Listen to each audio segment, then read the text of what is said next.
Today I'm going to share with you how I created this cute Easter basket. So if that's something you're interested in seeing, please do stay tuned.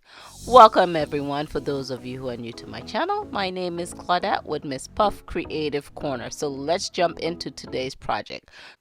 So what I'll be using is a 6 by 6 inch paper, and you're going to need 4 circles that's measuring a half an inch and 1 strip of paper that's measuring 3/4 of an inch by 6 inches. Now we're going to get our scoring tool out, and I'm going to show you how I scored this paper. Now it's going to be a little difficult to see on this designer series paper, so I'll be demonstrating that on a white piece of paper with a black marker. So imagine a tic-tac-toe game board. We're going to be scoring this at 1 7/8 and 4 1/8. We're going to turn our paper at 90 degrees, and we're going to do the same scoring 1 7/8 and 4 1/8. So to get a better visual, this is the diagram I drew out on a white piece of paper for you guys. Next, we're going to be scoring on the 2 outer squares, okay? And we're going to score down to the first score line. And so we're going to score, I'm going to demonstrate on the white piece of paper, 5/8 of an inch, 1/4 of an inch, 4 3/4 of an inch, and 5 3/8 of an inch. This time you're going to turn your paper around 180 degrees, and then we're going to do the same thing on the 2 outer squares. All right, so I'm just going to go ahead and score up my designer series paper. So that is 5/8 of an inch, 1 1/4 of an inch, 4 3/4 of an inch, and 5 3/8 of an inch. Turn 180 degrees and repeat those same measurements. If you guys are new to my channel, please consider hitting the subscribe button as well as the bell icon so you can be notified when I upload my latest videos. Next, what we're going to do at the center square, we're going to do a tick mark at the 3-inch mark. And then we're going to draw diagonal lines from the 3-inch mark to the corner to form a triangle. Then turn 180 and repeat. So the squiggly lines I'm creating outside the triangle is the area you're going to cut out. So let's go ahead and do this on our designer series paper. Alright, as you can see here, I'm making my 3-inch mark on those center square, and I'm going to draw diagonal lines from that 3-inch mark to the corners to form a triangle. And I'm using a pencil here. Next, we're going to cut along the 1/2 inch score marks up to that first score line, and then we're going to take out those side pieces along the side of the triangle. So once we are finished with that one side, we're going to flip it 180 degrees, and we're going to do the opposite side. Guys, if you're liking what you see here today, go ahead and smash that like button down below. That would be greatly appreciated. Now with this, I'm just using designer series papers. So keep in mind that you could create this with a heavier cardstock, and you could layer that cardstock with the designer series paper to give yourself a different look. You could get all sorts of ideas over on Pinterest.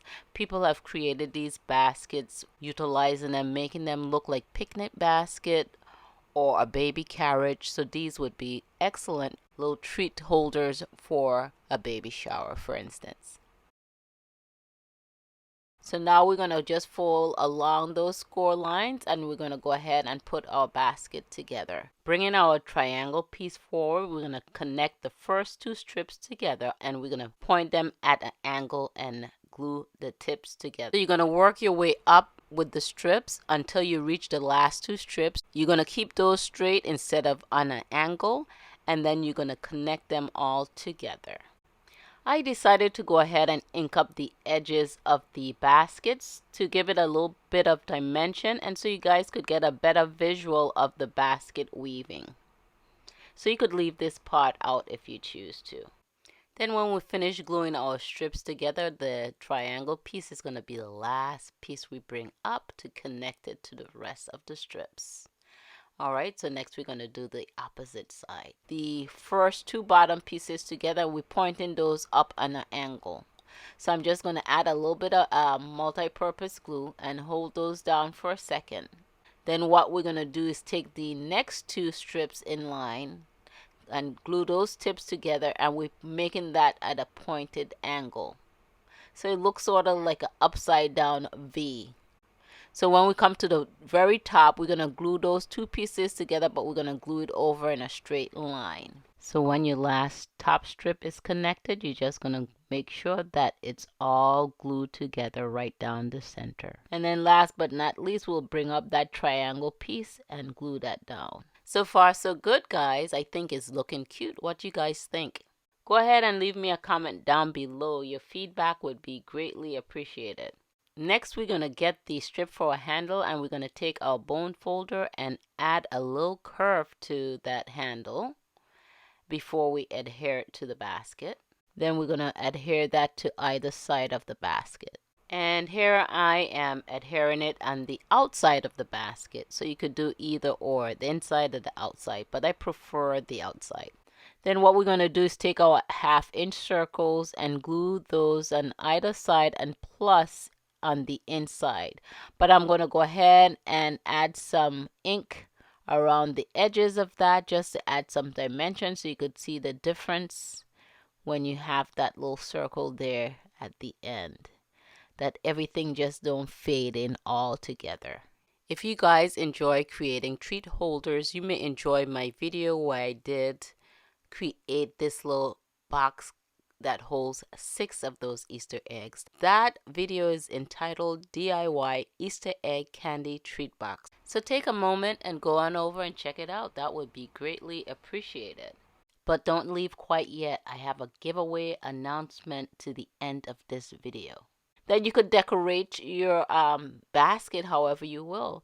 I created 2 bows, and I'm just going to add those there to the bottom of the handle. And I just put the contrast in color, white. So white and purple looks good together. And then you could put some grass in there and just put your candy in there, and that's it, guys. Now for my giveaway info, I would be giving away the Sweet Sock Bunny red rubber stamp by Impression Obsession, and all the entry information is listed in the description box down below. You must be 18 years or older and live within the US in order to partake. I can't wait to see your beautiful handmade card. Thank you guys for tuning in. This is Claudette, and I'll catch you guys on my next video.